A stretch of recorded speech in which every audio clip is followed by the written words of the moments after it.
السلام علیکم ورحمۃ اللہ وبرکاتہ۔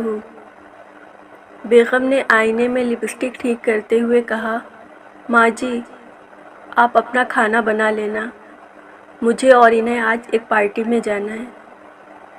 بوڑھی ماں نے کہا، بیٹی مجھے گیس والا چولہا جلانا نہیں آتا۔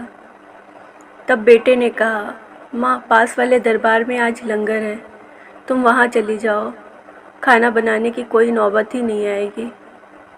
ماں چپ چاپ اپنی چپل پہن کر دربار کی طرف ہو چلی۔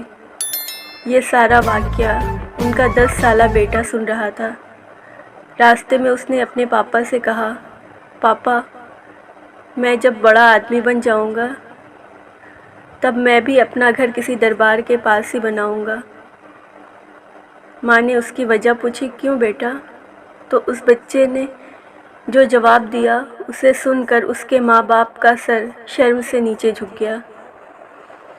اس بچے نے کہا، کیونکہ ماں جب مجھے کسی دن ایسی ہی پارٹی میں جانا ہوا تو تم بھی کسی دربار میں لنگر کھانے جاؤ گی نا، اور میں نہیں چاہتا کہ تمہیں کہیں دور کسی دربار میں جانا پڑے۔